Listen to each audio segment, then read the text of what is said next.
వచ్చే ఎన్నికల్లో Telugu Desam party BJP Janasena కూటమిగా ఏర్పాటై పోటీ చేస్తున్న విషయం మనందరికీ తెలిసిందే. పొత్తులో భాగంగా జనసేన 2 లోక్సభ నియోజకవర్గాలు అలాగే 23 అసెంబ్లీ నియోజకవర్గాల్లో పోటీ చేస్తుండగా భారతీయ జనతా పార్టీ 10 అసెంబ్లీ నియోజకవర్గాలతో పాటు లోక్సభ నియోజకవర్గాల్లో తలపడుతోంది. ఈ క్రమంలో అభ్యర్థుల పేర్లు ఒక కొలిక్కి రావడంతో ఒక్కో పార్టీ తమ అభ్యర్థులను ప్రకటించుకుంటూ వస్తున్నాయి.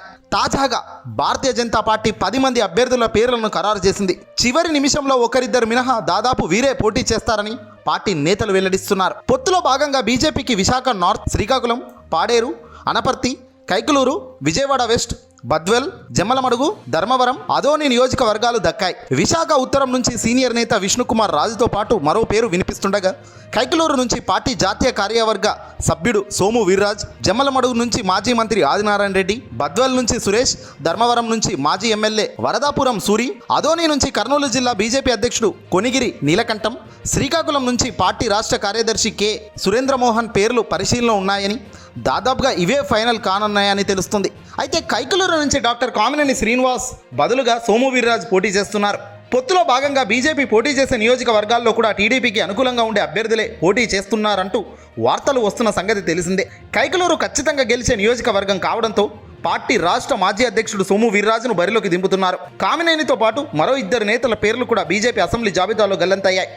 దీంతో తమకున్న సర్వే ప్రకారం పార్టీలో చంద్రబాబుకు అనుకూలురైన అభ్యర్థులు కాకుండా తమ సొంత నేతల్ని బీజేపీ బరిలోకి దింపడంతో టీడీపీకి మొదటికే మోసం వచ్చినట్టు తెలుస్తుంది. చంద్రబాబుకి ఇక్కడే కేంద్రం గట్టి షాక్ ఇచ్చింది.